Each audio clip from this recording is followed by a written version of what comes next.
प्यारे दोस्तों नमस्कार, स्वागत है एक बार पुनः आप सभी का अपने इस प्यारे से प्लेटफॉर्म टॉपर गैलेक्सी पर। तो कैसे हैं आप लोग और कैसी चल रही है आप लोगों की स्टडी। उम्मीद करूंगा आप सभी काफ़ी बेहतर होंगे और पढ़ाई भी काफ़ी अच्छे तरीके से चल रही होगी। तो आप सभी काफ़ी ज़्यादा डिमांड कर रहे थे कि भैया IUPAC नाम कार्ड के ऊपर एक वीडियो लाइए जो हमारा कोऑर्डिनेशन कंपाउंड चैप्टर यानी कि जिसे आप लोग बोलते हैं उप सह संयोजन यौगिक, ठीक है। तो इस चैप्टर के अंतर्गत आपके IUPAC नाम कार्ड जो है बोर्ड एग्जाम में 5 नंबर के लिए लगभग आपका आता है। तो आज की इस वीडियो को अगर आप देख लेंगे तो इसकी मैं 101% गारंटी लेता हूं कि जो IUPAC नाम कार्ड का जो टॉपिक है ये आपके दिमाग से एकदम टेंशन खत्म कर देगा, ठीक है। आज का वीडियो काफ़ी इंपॉर्टेंट आपके लिए होने वाला है। यहाँ पर मैं देखिए एक बहुत ही एकदम कह सकते हैं आसान सी ट्रिक लेकर आया हूँ। ट्रिक क्या है वो आप लोग जानेंगे। मैं आपके लिए यहाँ पर कुछ फार्मूले तैयार किया हूँ और इन्हीं के आधार पर आज के इस वीडियो को हम लोग पूरा समाप्त करेंगे, ठीक है। तो IUPAC में आपको जो प्रॉब्लम आती है, जो बच्चे नहीं कर पाते, उनके लिए यह वीडियो काफ़ी इंपॉर्टेंट होने वाली है, ठीक है। तो हम लोग यहाँ पर इस प्रकार के यौगिक देखिए बोर्ड एग्जाम में आते हैं ऐसे ही, ठीक है। आप देख सकते हैं जैसे कि ये दिया गया है ब्रैकेट के अंदर ZnNH3 का होल ऑफ 4, फिर ब्रैकेट बंद है Cl2, ऐसे ये यौगिक रहेंगे। इनका नामकरण या नाम कैसे करेंगे, क्या तरीका होता है, कौन कौन से ट्रिक आप लोग अप्लाई करेंगे, आज की इस वीडियो में जानेंगे। तो वीडियो बहुत ज़्यादा इंपॉर्टेंट है। चलिए शुरू करते हैं, ज़्यादा टाइम भी वेस्ट नहीं करना। उससे पहले देखिए एक चीज़ याद रखना, अगर किसी चीज़ को हम लोग अच्छे से समझना चाहते हैं तो उसका थोड़ा सा जो बेसिक लेवल होता है वो समझना हमारे लिए इम्पॉर्टेंट है। तो इसके लिए देखिए आपको जो ये चैप्टर है पूरा का पूरा बोले तो उपसह संयोजन यौगिक चैप्टर, इसमें आपको समझना है लिगेंड। लिगेंड क्या होता है, जैसे आपके पास मैं जब इनको अभी करवाऊंगा आपके सामने तो आप देखेंगे कि यहाँ पर जैसे NH3 है ये होता है लिगेंड। तो भाई बोलेंगे कि लिगेंड है क्या, तो वो समझिए, थोड़ा सा परिभाषा में बेसिक समझ लीजिए, फिर मैं आपको चलिए नाम कार्ड भी करा देता हूँ। तो बहुत ज़्यादा इंपॉर्टेंट है। तो लिगेंड होता क्या देखिए, तो कहा गया कि वे परमाणु या अणु या आयन जो उपसह संयोजक यौगिक में केंद्रीय धातु परमाणु को इलेक्ट्रॉन युग्म प्रदान करके उससे उपसह संयोजक आबंध बनाते हैं, लिगेंड कहलाते हैं। देखिए बहुत ही मैं सिंपल सी परिभाषाएं लेकर आपके सामने आता हूं, सिंपल सी लैंग्वेज में आपको समझाता हूं जिससे कि कमजोर से कमजोर स्टूडेंट भी आसानी से समझ जाए, कहीं पर प्रॉब्लम आपको ना आए।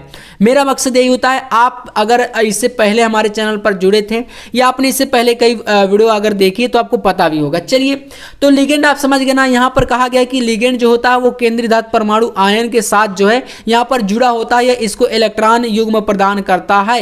ये आपके सामने है पूरी परिभाषा, ठीक है, इसको समझ गए। अब इसके बाद नामकरण करने के लिए आपको क्या करना होता है, थोड़ा सा बेसिक जान लीजिए, फिर मैं आपको बता दूंगा। देखिए तो नामकरण का तरीका यहाँ पर कह रहा है कि संकुल आयन के, ठीक है, संकुल आयन जो होता है इसको बोलते हैं पूरा संकुल आयन, ठीक है। ये जो पूरा का पूरा यौगिक है इसको हम लोग क्या बोलेंगे, संकुल आयन बोलते हैं। तो यहाँ पर कहा गया है कि संकुल आयन के नाम से सबसे पहले लिगेंड के नाम, अब इसका मैं ट्रिक आपको बताऊंगा, ये तो एक बेसिक है। लिगेंड के नाम यहाँ पर ब्रैकेट में अंग्रेजी वर्णमाला के क्रम के अनुसार, अंग्रेजी वर्णमाला जो ABCD इस प्रकार से होता है ना, तो जो पहले आएगा जिसका नामकरण वही किया जाता है। फिर धातु आयन का नाम तत्पश्चात कह रहा है धातु आयन की ऑक्सीकरण अवस्था या ऑक्सीकरण संख्या, जिसे ऑक्सीडेशन नंबर बोलते हैं, इसको निकालना भी बताऊंगा, कैसे निकालते हैं, कैसे रखते हैं, रोमन अंकों में कैसे लिखी जाती है, वो सब चीजें। जैसे ये हो गया ना, तो आपके सामने एक एग्जाम्पल है, एग्जाम्पल को समझ लो, बाकी मैं तो आपको देखिए कराने ही वाला हूं। यहां पर क्या है, ब्रैकेट के अंदर है CONH3 होल ऑफ 6 इसका है, ठीक है। फिर ब्रैकेट बंद है और बाहर लिखा है 3+। तो ये 3+ क्या है, आयन है, ठीक है ना। तो यहां पर जैसे इसका नाम किया गया है hexa amine cobalt third ion.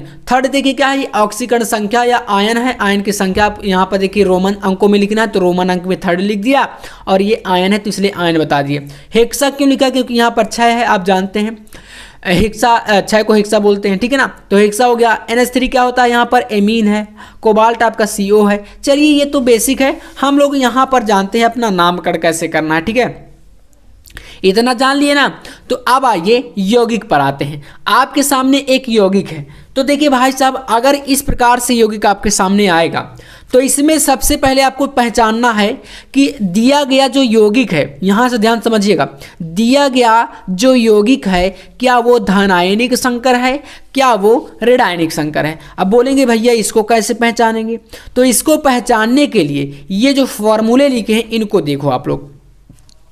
यहाँ पर कहा गया है कि आपको जो ऋणायनिक संकर होगा उसमें सबसे पहले धनायन का नाम लिखना है और उसके बाद आपको लिगेंड की संख्या लिखनी है और फिर उसका नाम, फिर केंद्रीय धातु परमाणु का नाम, फिर आपको उसमें जो है ऋणायनिक संकर में 8 जो है फर्स्ट लगन लगाना है। कैसे लगेगा वो भी बताएंगे और ब्रैकेट में लिख देना है रोमन संख्या में या रोमन अंकों में ऑक्सीडेशन नंबर या ऑक्सीकरण संख्या। तो देखिए ये ऋणायनिक संकर का होता है, लेकिन जो धनायनिक संकर होगा उसमें क्या होता है लिगेंड की संख्या और उसका नाम पहले लिखना। तो देखिए जब आप लोग इस प्रकार से यौगिक दिखे आपको, ठीक है ना, इस प्रकार का जब यौगिक आपको दिखेगा तो सबसे पहले जो ब्रैकेट वाला पार्ट है, जो ब्रैकेट का पूरा ब्रैकेट के अंदर होगा, उसको आपको क्या करना है बिना ब्रैकेट वाले पार्ट से अलग कर देना है। इतना तो आप कर देंगे ना। मान लीजिए मैंने जो ये रेड लाइन खींची है तो इससे ये पार्ट अलग हो गया और ये पार्ट आपका अलग हो गया। इतना कर लेंगे ना, चलिए कर लेंगे। तो यहां से देखिएगा जब इतना हम कर देंगे तो अब आप क्या करेंगे, नामकरण करना स्टार्ट करेंगे। जो पार्ट पहले आएगा उसी से नामकरण करना स्टार्ट कर देना है आपको। मैं जो कह रहा हूं उतना ध्यान दीजिएगा। अभी तक आपने क्या चीजें पढ़ी उसको भूल जाओ, जितना मैं बता रहा हूं इतना ध्यान दीजिए। ब्रैकेट वाला पार्ट पहले पड़ गया तो इसी से हम लोग नामकरण करना स्टार्ट कर देंगे, ठीक है ना। जब ये पहले पड़ गया तो ये क्या है, अगर ब्रैकेट वाला पार्ट पहले पड़ता है तो वो ऋणायनिक संकर कहलाएगा। आपका क्या कहलाएगा, सॉरी धनायनिक संकर कहलाएगा। क्या कहलाएगा, धनायनिक संकर। तो भाई धनायनिक संकर अगर कहलाएगा तो धनायनिक संकर वाला हम फार्मूला भी लगाएंगे। देखिएगा इस फार्मूले से मैं कैसे आपके सामने पूरी चीजें करके दिखाता हूं। तो मैंने बताया कि अगर ब्रैकेट वाला पार्ट पहले पड़ गया तो ये धनायनिक संकर कहलाएगा और धनायनिक संकर के लिए ये वाला फार्मूला आपको अप्लाई करना है, ठीक है। इस फार्मूले का स्क्रीनशॉट कर लेना आप लोग। तो चलिए करते हैं फिर। तो यहाँ पर इसमें बताएगी कि लिगेंड की संख्या और उसका नाम लिखना है। तो लिगेंड कौन सा है इतना तो आप समझ जाएंगे। केंद्रीय धातु परमाणु के साथ कौन सा जुड़ा है लिगेंड, तो जुड़ा है आपका NH3। तो भाई NH3 अगर जुड़ा है तो आप क्या करेंगे, NH3 को एमीन बोलते हैं। तो चलिए लिखिए फिर यहाँ से। लेकिन उससे पहले लिगेंड की संख्या बोला है, लिगेंड की संख्या और फिर उसका नाम लिखना है। तो 4 है, 4 को क्या बोलते हैं, 4 को टेट्रा, 5 को पेंटा, 6 को हेक्सा, ऐसे बोलते हैं ना, 3 को ट्राई। तो चलिए 4 है तो 4 लिखेंगे आप लोग यहाँ पर टेट्रा, इस प्रकार से टेट्रा। और NH3 को क्या बोलते हैं, तो बोलेंगे यहाँ पर इसको एमीन। क्या बोलेंगे, एमीन। तो टेट्रा एमीन हो गया। अब आइए हमने क्या किया, लिगेंड की संख्या और उसका नाम लिख दिया, फिर यहाँ पर प्लस, फिर केंद्रीय धातु परमाणु का नाम। केंद्रीय धातु परमाणु क्या है, इसमें जिंक है, ठीक है ना, क्योंकि लिगेंड के साथ यही तो जुड़ा है तो इसी को तो बोलेंगे केंद्रीय धातु परमाणु आयन। तो यहाँ पर इसका नाम हो जाएगा क्या, Zn को बोलेंगे जिंक, ठीक है। जितना देखिए बता रहा हूं, केंद्रीय धातु परमाणु का नाम हो गया, फिर यहां पर प्लस रोमन अंकों में ऑक्सीकरण संख्या। तो जिंक की क्या लिखना है, ऑक्सीकरण संख्या। कैसे इसको निकालते हैं थोड़ा सा ध्यान दीजिएगा, मैं इसको निकालना बता देता हूं। देखिए इसकी ऑक्सीकरण संख्या वैसे 2 होती है, अभी आपको यहां पर 2 लिख देते हैं। और फिर देखिए इसके बाद क्या है, ऋणायन का नाम। ऋणायन क्या है, Cl2, यानी कि इसको बोलते हैं क्लोरीन। तो यहां पर क्या होता है, इसको क्लोराइड लिख देना आपको, क्लोराइड। लेकिन आप बोलेंगे भैया ऑक्सीकरण संख्या कैसे लिखते हैं, आखिरकार आपके माइंड में चला होगा।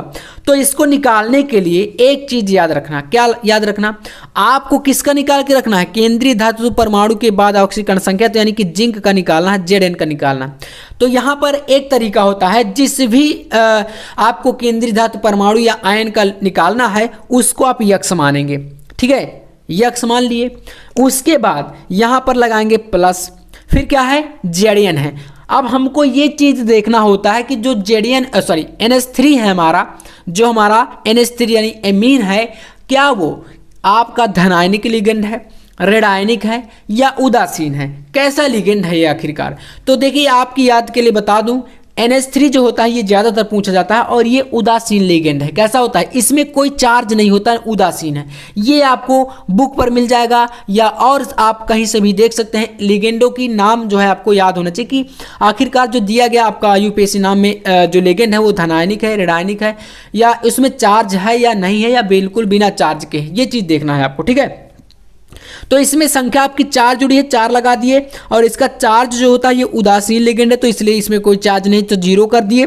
फिर आपका Cl2 है यहाँ पर, तो क्या करेंगे, फिर प्लस लगाएंगे, तीनों का अलग अलग लिखेंगे, Cl2, तो इसमें 2 लगा है ना, तो 2 लगा दिए। और Cl जो क्लोरीन है ये कैसा है, तो ये भाई आपका रेडायन है, ठीक है, रेडायन इसमें चार्ज होता है, चार्ज इसका रेडायन तो होता है, तो इसमें क्या करेंगे, यहाँ पर आपको ब्रैकेट में इसका -1 चार्ज होता है क्लोरीन का, तो यहाँ पर 1 कर दिए, और इक्वल में कर देना है आपको 0, इतना कर देना है। जो x का मान निकल के आएगा वही होगा Zn का ऑक्सीकरण संख्या।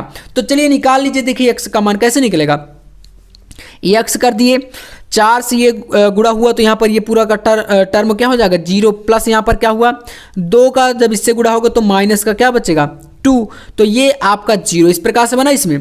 तो x माइनस क्या हो गया, ये देखिए प्लस माइनस क्या हुआ, माइनस हुआ यहाँ पर, तो यहाँ पर -2 इक्वल टू 0, तो x बराबर क्या आएगा 2, x का मान आपका कितना आया 2। तो मैंने बताया कि जो x का मान आएगा, क्योंकि x इसकी जगह पर लिखे थे तो x का मान आपका 2 आ गया, तो इसकी ऑक्सीकरण संख्या 2, लेकिन लिखना क्या है हमें, तो रोमन अंकों में लिखना, इसलिए हमने यहाँ पर सेकंड कर दिया। ऐसे निकाला जाता है, ठीक है, यही तरीका लगाना है, जितने भी आपके आएंगे सभी में आपको ऑक्सीकरण संख्या निकालने के लिए यही तरीका लगानी है आपको, ठीक है ना।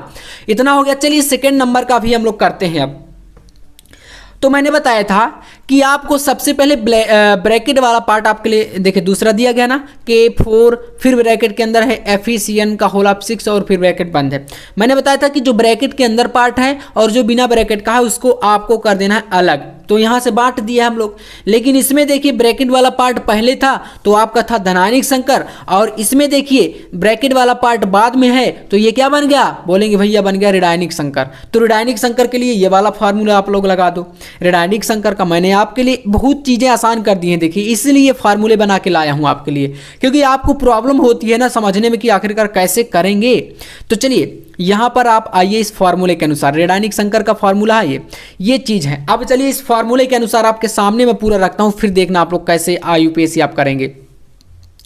तो यहाँ पर देखो ध्यान दो, कह रहा है कि धनायन का नाम लिखो। सबसे पहले धनायन का नाम, धनायन इसमें क्या है आपके सामने, धनायन बोलेंगे इसमें K4 है। K4 क्या होता है, K4 आपका पोटेशियम है, ठीक है ना। K4 क्या है, तो पोटेशियम है। तो चलो पोटेशियम लिख दो। अब यहाँ से नामकरण करना स्टार्ट कर रहे हैं हम लोग। तो K4 को हम लिख दिए पोटेशियम, पोटेशियम ऐसे लिख दिए, पोटेशियम लिख दिया। फिर इसके बाद क्या करना है, प्लस करके कहा गया है लिगेंड की संख्या और उसका नाम। लिगेंड की संख्या 6 है तो 6 को क्या बोलते हैं, हेक्सा बोलते हैं, ठीक है, हेक्सा, तो हेक्सा बोल दिए, हेक्सा ऐसे हो गया। उसका नाम कह रहा है, लिगेंड का नाम क्या है, CN, CN को बोलते हैं यहाँ पर साइनो, साइनाइड होता है, लेकिन यहाँ पर कोऑर्डिनेशन कंपाउंड का जब नामकरण आप कर रहे हैं तो साइनो लिखना है आपको, ठीक है, साइनो। देखिए अभी हम इस सूत्र से अलग नहीं जा रहे हैं, यहाँ तक हो गया। अब यहाँ से प्लस करके केंद्रीय धातु परमाणु का नाम, केंद्रीय धातु परमाणु इसमें क्या है, Fe है, क्या है, Fe है, लेकिन कह रहा है कि इसमें जोड़ना क्या है, 8 पश्चलग्न जुड़ेगा। तो भाई आयरन का फेरम होता है ना, लेकिन 8 जोड़ना है तो इसमें आप फेरम को क्या कर देंगे, 8 जोड़ेंगे जब तो फेरेट हो जाएगा, ठीक है। तो ये चीज याद रखना यहाँ पर, यही सबसे इंपॉर्टेंट है। हेक्सा साइनो Fe का हो जाएगा आपका फेरेट, ठीक है, फेरेट। अब बोलेंगे कहाँ से आ गया, तो यही देख सकते हैं केंद्रीय धातु परमाणु के साथ आपको 8 जो है पश्चलग्न यानी बाद में 8 जोड़ना है तो इसलिए फेरेट हो गया। आप पढ़िए तो इसको फेरेट 8 आपको मिल रहा होगा, ठीक है, ये हो गया। रोमन संख्या में ऑक्सीकरण संख्या, ऑक्सीकरण संख्या Fe की कैसे निकालना है, इसी तरीके से निकालना जैसे मैंने फर्स्ट में आपको बता दिया। तो इसकी ऑक्सीकरण संख्या सेकंड निकल के आएगी, आप निकाल के एक बार प्रयास करेंगे। पहले ये देखेंगे कि CN क्या होता है, उदासीन लिगेंड है, वैसे कि वैसे ही आपका रहेगा। बस ये चीज़ आपको अच्छे तरीके से समझ लेना है। तो बस इतना करना है, यहाँ से पूरा देखिए समाप्त हो गया। सूत्र के अनुसार ही रखा हूँ आपके सामने और पूरा का पूरा IUPAC आ चुका है। ऐसे तो आप लोग कर लेंगे ना। चलिए अगला देखते हैं। अब दूसरे में तीसरे नंबर पर देख लो आप लोग, यहाँ पर भी वही चीज़ अप्लाई करनी है। इसमें भी आप इसको ब्रैकेट वाले पार्ट को अलग और बिना ब्रैकेट वाले पार्ट को अलग कर दो। ब्रैकेट वाला पार्ट देख सकते हैं बाद में आया है, तो यहाँ पर आपका फिर से पहुँच गया ऋणायनिक संकर में। अब ऋणायनिक संकर का नामकरण करने के लिए ये वाला फार्मूला अप्लाई कर दो। ये वाले फार्मूले में बताया गया कि पहले धनायन का नाम लिखना है, तो पहले धनायन क्या है, K3 है। अब यहाँ पर K2, K3, K4 कुछ भी आ जाए, आपको लिखना है सिर्फ और सिर्फ पोटेशियम ही लिखना है, ठीक है ना। ये मत सोचना कि यार यहाँ पर K3 आ गया तो क्या इसका कोई अलग नाम होगा, यहाँ पर K4 होता तो इसको पोटेशियम लिख दिए थे, या अगर K2 आ जाए तो कंफ्यूज नहीं होना, आपको सिर्फ पोटेशियम लिखना है। तो इसका क्या हो जाएगा, यहाँ पर हो जाएगा पोटेशियम, क्या हो जाएगा, पोटेशियम हो जाएगा, है ना, पोटेशियम। इतना हुआ। अब इसके बाद देखो आप नेक्स्ट आ जाइए, यहाँ पर क्या है, अब इसके बाद यहाँ पर लिगेंड की संख्या और उसका नाम। लिगेंड की संख्या 3 है, 3 को क्या बोलते हैं, मैंने बताया था ट्राई बोलेंगे, है ना, ट्राई। 4 होता तो टेट्रा, 5 होता तो पेंटा, 6 होता तो हेक्सा बोलते हैं। तो यहाँ पर लिखेंगे आप लोग ट्राई, पोटेशियम ट्राई। और C2O4 इसका नाम क्या है भाई, ये एक प्रकार का लिगेंड है, इसका नाम होता है ऑक्सीलेटो। क्या होता है, ऑक्सीलेटो बोलते हैं इसको। तो ट्राई के बाद आप लिखेंगे ऑक्सीलेटो, ऑक्सीलेटो ऐसे लिखना है, ठीक है ना, ऑक्सीलेटो। तो इसका नाम हो गया ऑक्सीलेटो। नेक्स्ट देखिए, इसके बाद कह रहा है कि आपको केंद्रीय धातु परमाणु का नाम और उसके साथ 8 जोड़ना है, फिर रोमन संख्या में ऑक्सीकरण संख्या लिखना है। तो केंद्रीय धातु परमाणु उसमें क्या है, Al है। Al क्या है, एल्युमिनियम है। लेकिन भाई इसमें 8 जोड़ना है तो इसको लिख देंगे एल्यूमिनेट, है ना, एल्यूमिनेट ऐसे लिखना है, एल्यूमिनेट, क्योंकि मैंने बताया कि आपको 8 जोड़ना ही जोड़ना है, एल्यूमिनेट हो गया। एंड इसके बाद ऑक्सीडेशन नंबर, तो इसका 3rd हो जाएगा, यहाँ पर निकाल लीजिएगा आप लोग। निकालना मैंने देखिए आपको बता दिया, तरीका यही अप्लाई करना, बस चीज़ें क्या चेंज होगी कि आपको पता होना चाहिए कि जो लिगेंड है क्या उसमें चार्ज कितना है, पॉजिटिव है, निगेटिव है, उदासीन है, कैसा चार्ज है, बस जिसका निकालना है उसको आप x मानेंगे ऐसे करके, और बस x का मान निकाल लीजिए, वही आपका आ जाएगा। और जो संख्या आएगी उसको रोमन संख्या में लिखना है, ये होता है तरीका, ठीक है, इतना कर लेंगे। एंड इसके बाद देखिए नेक्स्ट आपको यहाँ पर क्या करना है, आगे आपका दिया गया है नंबर 4 नंबर में देखिए तो यहाँ पर भी वही चीज़, इसको भी डिवाइड करो। अब तो कहीं पर कन्फ्यूजन नहीं है, डिवाइड किए, ये वाला पार्ट बाद में आया, हम समझ गए कि ऋणायनिक संकर है। ऋणायनिक संकर है तो भाई उसमें पहले धनायन का नाम लिख दो। Na क्या होता है, सोडियम होता है, तो आप लिख देंगे सोडियम। देखिए कितना आसान लग रहा होगा, है ना, सोडियम, ये हो गया हमारा। सोडियम के बाद इसमें आ जाओ, इसमें क्या है, सबसे पहले लिगेंड की संख्या और उसका नाम। लिगेंड की संख्या 2 है, 2 को क्या बोलते हैं, डाई बोलते हैं, ठीक है, 2 को डाई, ऐसे आप नहीं जानते, मोनो डाई ट्राई ऐसे करके होता है, 1 2 3 4 जैसे भी बढ़े, तो 2 को डाई और 3 को ट्राई, 4 को ट्राई, 5 को पेंटा, 6 को हेक्सा ऐसे बोलते हैं। तो 2 है तो यहाँ पर लिख दिए डाई, है ना, डाई हो गया। CN को क्या बोलेंगे, साइनो, मैंने आपको बताया है पहले ही, साइनो। और Ag क्या है, सिल्वर है, तो इसका होता है अर्जेंटम। लेकिन इसमें क्या करना है, 8 जोड़ना है, फर्स्ट लगन बाद में, तो केंद्रीय धातु परमाणु के साथ 8 जोड़ना है, इसलिए हो जाएगा अर्जेंटेट, ठीक है, अर्जेंटेट। और इसकी ऑक्सीकरण संख्या तो यहाँ पर 1 हो जाती है इसकी, ठीक है, तो फर्स्ट लिख दिए इस प्रकार से, रोमन संख्या में लिखना है। नेक्स्ट देख लो आप लोग, नंबर 5 में भी क्या करेंगे, इसको डिवाइड कर दीजिए। यहाँ से डिवाइड करने पर देखिए पहले K2 आ रहा है, मैंने बताया कि K2 K3 K4 कुछ भी आया, आपको लिखना क्या है, इसको पोटेशियम लिखना है। तो लिख दिए क्या हम लोग, पोटेशियम लिख दिए, ठीक है, पोटेशियम आ गया आपके सामने। अब आइए इसमें आ जाओ, यहाँ पर देखो आपका I4 जो है ये क्या है, लिगेंड है, ठीक है, इसके साथ ये लिगेंड है, जुड़ा है। तो I क्या होता है, आयोडीन होता है, ठीक है, आयोडीन, नमक जिसे आप बोलते हैं। लेकिन यहाँ पर इसकी संख्या 4 है, तो पहले इसकी संख्या फिर उसका नाम लिखना है। 4 को क्या बोलते हैं, टेट्रा बोलते हैं, ठीक है ना, 3 को ट्राई, 4 को टेट्रा। आई को लिखेंगे आप यहाँ पर आयोडो, लेगेंड है इसलिए आयोडो लिखेंगे आप, ठीक है, आयोडो, ऐसे आयोडो हो गया।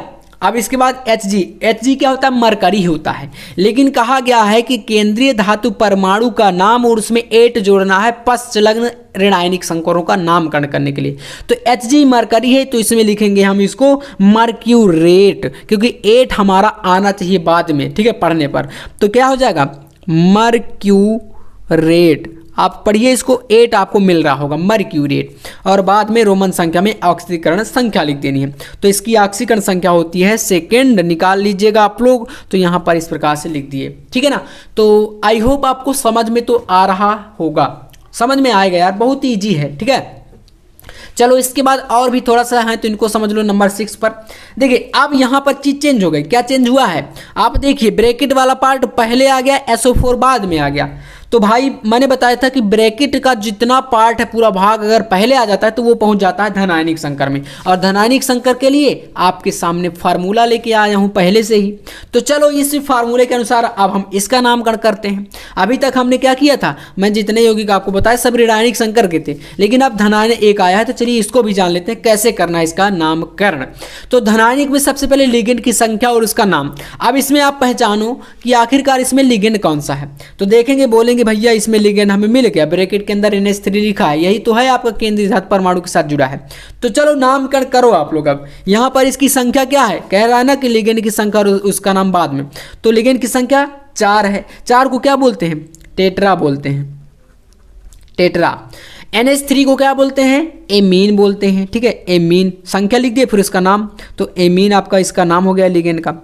फिर नेक्स्ट क्या कहा गया सूत्र में, आओ, केंद्रीय धातु परमाणु का नाम। केंद्रीय धातु परमाणु क्या है इसमें, Cu, कॉपर है, तो कॉपर लिख दिए हम लोग, क्या लिख दिए, कॉपर। फिर कह रहा है कि रोमन अंकों में ऑक्सीकरण संख्या, इसकी ऑक्सीकरण संख्या आपको लिखनी है अब, ठीक है, Cu की, तो निकाल लीजिएगा, वही तरीका अप्लाई करना है। अगर आपको कंफ्यूजन है ऑक्सीकरण संख्या के ऊपर तो कमेंट करिएगा, एक वीडियो आपका सिर्फ और सिर्फ ऑक्सीकरण संख्या निकालने के ऊपर आएगा। ठीक है, तो इसकी ऑक्सीकरण संख्या आपकी हो जाएगी 2, यानी कि इसको लिखना है रोमन अंकों में सेकेंड ऐसे। ठीक है, अब यहाँ पर कह रहा है कि ऋणायन का नाम, ऋणायन ये है SO4, तो इसको बोलते हैं सल्फेट, तो यहाँ पर लिख दो आप लोग सल्फेट। आई होप क्लियर हो गया होगा, देख सकते हैं पूरा आपके सामने है, ऐसे ही करना होता है। ठीक है, यही सूत्र आपका अप्लाई हो गया। इसके बाद अगला देख लो, नेक्स्ट क्या है, इसको भी डिवाइड किए तो आपका ब्रैकेट वाला पार्ट क्या हो गया, पहले आ गया। तो चलो इसमें स्टार्ट कर दो, यहाँ से अब पूछना नहीं है किसी से। 6 इसकी क्या है, लिगेंड की संख्या, तो इसको लिखेंगे हेक्सा, क्या लिखेंगे, हेक्सा। और NH3 को हम बोलते हैं एमीन, हेक्सा एमीन।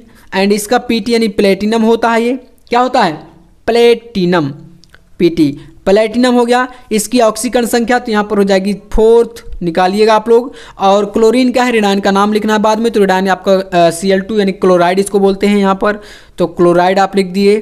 ठीक है, क्लियर है ना, चलिए इतना है। एक और आप लोग देख लो ताकि सारी चीज़ें क्लियर हो जाएं, और कुछ जो इम्पोर्टेंट है उनको भी हम लोग लाएंगे जल्द ही। तो जितने भी आपके बोर्ड एग्जाम में आते हैं सारी की सारी यहाँ पर कराई जाएंगी, आपको टेंशन नहीं लेना, बस करना क्या है, सब्सक्राइब करके रखिएगा ताकि वीडियो आपसे मिस ना हो। बाकी आपको मैं सारी चीज़ें एग्जाम तक करा दूंगा। ठीक है, जो भी आप डिमांड करेंगे वो टॉपिक आपको मैं यहाँ पर प्रोवाइड कराऊंगा। आप देख लो ब्रैकेट वाला पार्ट बाद में आ गया, तो भाई साहब कहाँ पर पहुँच गए हम पहुँच गए ऋणायनिक संकर में। तो अब ये वाला फार्मूला लगेगा, तो ये वाले में क्या कहा गया, पहले धनायन का नाम लिखना। धनायन क्या है इसमें, तो K2 है। K2 क्या होता है, पोटेशियम होता है। देखिए कहीं भटकना नहीं है, सारी चीज़ें फॉर्मूले में यहाँ पर रखी हैं आपके सामने।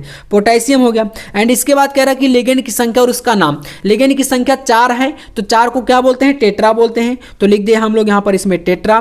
और इसका नाम क्या है, तो इसको CN को हम साइनो बोलते हैं, तो यहाँ पर हो जाएगा साइनो। एंड इसके बाद कह रहा है यहाँ पर केंद्रीय धातु परमाणु का नाम और इसके साथ 8 जोड़ना है। तो भाई केंद्रीय धातु परमाणु क्या है, निकिल, लेकिन 8 जोड़ना है तो इसके लिए इसको लिखना पड़ेगा निकिलेट। क्या लिखना पड़ेगा, निकिलेट, ऐसे, ठीक है ना, निकिलेट, ये हो गया। और इसकी ऑक्सीकरण संख्या रोमन अंकों में Ni की यानी निकिल की, तो यहाँ पर इसका सेकंड होता है, तो लिख दो आप लोग सेकंड।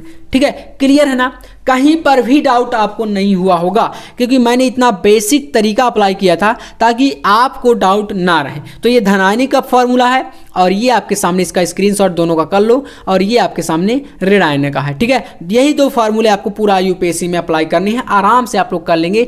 आई होप वीडियो पसंद आया होगा। वीडियो कैसा लगा कमेंट में जरूर बताइएगा, और अपने दोस्तों के साथ भी शेयर कर दिएगा इस नॉलेजेबल वीडियो को। तो मिलते हैं नेक्स्ट वीडियो में नेक्स्ट टॉपिक के साथ, तब तक के लिए जय हिंद, वंदे मातरम।